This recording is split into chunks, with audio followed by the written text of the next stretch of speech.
上回说到，草帽一伙乘上冲天海流，来到了广袤无垠的空海。在这里，草帽团遭到游击队的袭击，又被空中骑士所救。解决了危机之后，草帽团继续向前，来到了通往空岛的天国之门。因为拿不出入国费，草帽团被当作非法入境者全国通报。美丽号在基督小龙虾的帮助下，乘上了通往空岛的高速公路。很快，大家就看到前方有一片光明，隐隐约约还能看到一个牌子，上面写着神之国。路飞激动地大喊：“这不是出口，是入口！”接着，美丽号腾空而起，冲破云层，映入眼中的是一片如梦如幻的梦幻之都。毫无疑问，这里就是传说中的空岛了。路飞和乌索普、乔巴兴奋地跳下船，船的下面就是软绵绵的云层，踩上去既有软绵绵的踩屎感，还有踏入水中的清凉。山治、罗比、索隆随即也走下美丽号，抬眼望去，一片美景，有热带树，有软软的云朵，有各种奇异的花朵植物，还有休息的亭子，惬意的仿佛是来度假一样。大家沉浸在难得的放松悠闲之中。不远处传来一阵悦耳的琴声，大家循声望去，只见一位长着天使翅膀的妙龄女子手扶竖琴立在那里。看到路飞几人，女子并不意外，大方地走过来与路飞几人交谈。女子告诉大家自己是这个地方的居民，路飞一伙现在所在的地方是神之国的天使海滩，如果大家有什么需要，自己可以尽自己所能的给予帮助。这时云海上传来一阵轰鸣，大家转头看过去，女子介绍云海上的人是自己的父亲，而他所乘坐的像摩托艇一样的东西是空岛特有的交通工具威霸。提到威霸，娜美愣住了，那就是罗兰度在航海日志中所提到的没有风也能跑的船。出小大叔骑着威霸重重摔了一跤，起身还不忘询问大家有没有受伤。听闻路飞几人来自青海，出小大叔十分礼貌，各位来到这里一定对很多事都感到困惑吧。寒暄之后，出小大叔主动提出来请草帽一伙到家里做客，刚巧自己捕到了很多空岛鱼，正所谓择日不如撞日，一起来品尝一下本地的天真海味。提到吃，路飞当然不能拒绝，山治也很想见识一下传说之岛的当地美食。娜美对威霸充满了兴趣，这种东西既没有帆，也不需要划，在空海还能以那么快的速度航行，不可思议。路飞玩心大起，跳上威霸，一脚踩下油门，威霸像个火箭一样窜了出去。飞驰几百米之后，人仰船翻，路飞直接跌入空海中。索隆和山治站在岸边，起了好奇心，静静看着沉入空海中的路飞，不知道能力者在这种空海上会怎么样。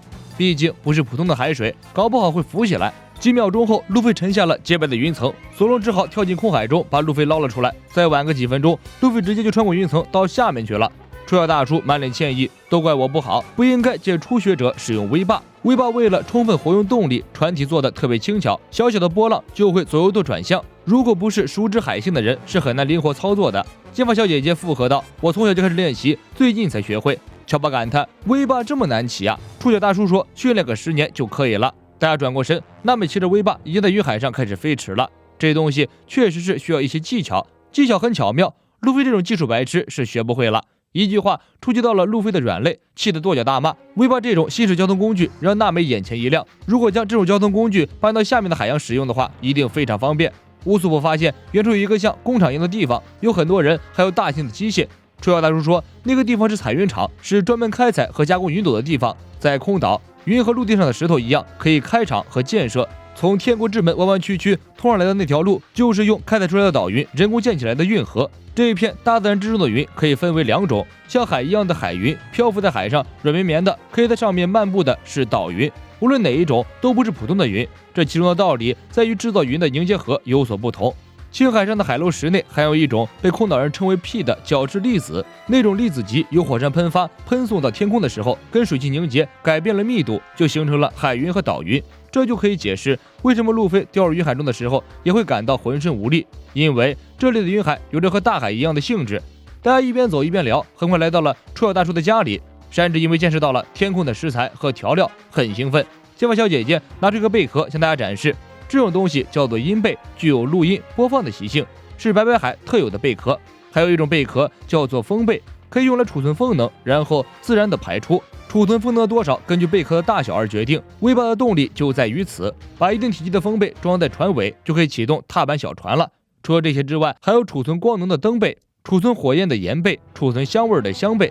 空岛人的生活也和各种各样的贝类息息相关，可以说空岛的文化是一种跟贝能源共生的文化。山治和出小大叔一起做好了一桌的大餐，众人围在桌子上狼吞虎咽。这时山治发现刚刚在云海上骑着威霸的娜美没了踪影，金发小姐姐突然严肃，出小大叔涌出一种不祥的预感。在空岛的神之国有一个无论何时都不能踏入一步的地方，那块土地刚好就在这座岛屿的附近，骑着威霸的话，用不了多久就能到达。人们称呼那个地方为圣地，是空岛的神居住的土地。众人惊了，结发小姐姐说，在空岛有一个名叫艾尼路的人，自称为万能的神，无所不知地掌握着空岛的一切。岛上的人所做的所有事情，随时随地被艾尼路尽收眼底。不过，艾尼路的真身无人见过，因为他所在的圣地阿帕亚多是不允许群众们涉足的。一听说绝对不能涉足，路飞来了精神。巧了，越不让人去的地方，我越喜欢去啊！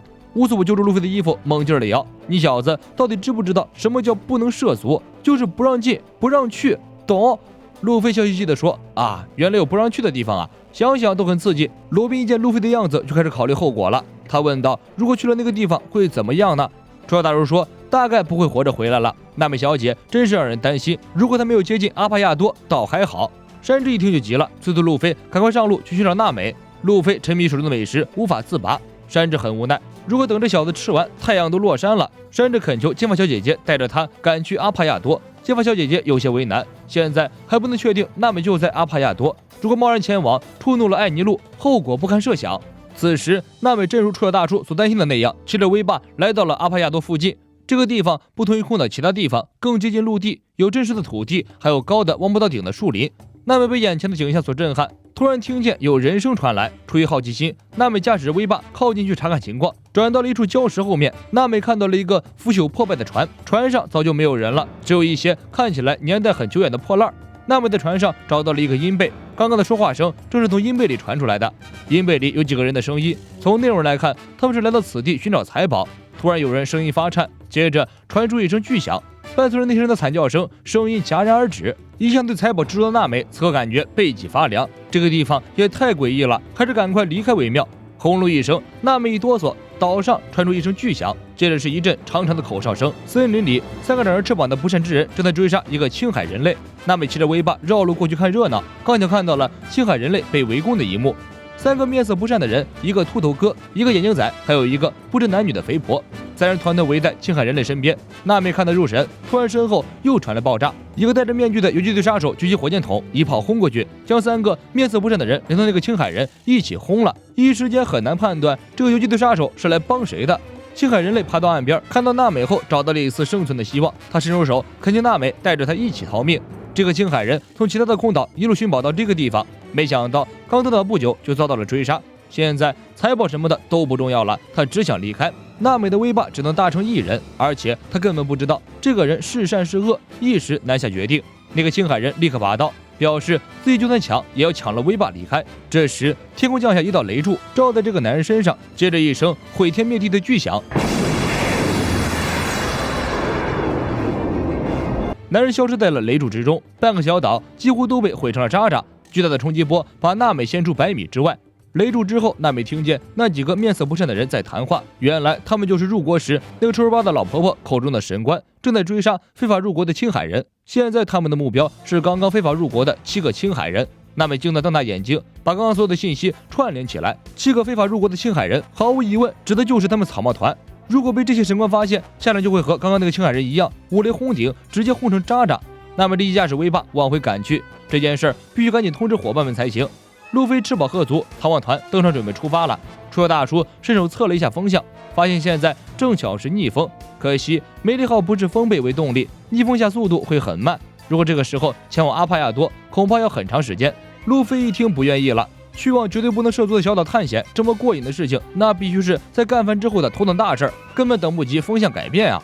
路飞搬来一艘破旧的威霸，那是草帽团乘上冲天海流的时候从天上掉下来的，估计是前人用过的威霸。路飞将旧威霸丢进云海，立刻跳了上去。不出所料，很快路飞就沉底了。出要大叔查看一番，这威霸型号很旧，看来是个历史悠久的老古董了。刚巧大叔是备船技师，可以大概修补一下。修船的功夫，从长长的台阶上走下来一大群汉子，他们是空岛的检察官，白色贝雷帽部队。因为有监察官报告有非法入国的青海人，白色贝雷帽特意出动来逮捕草帽团。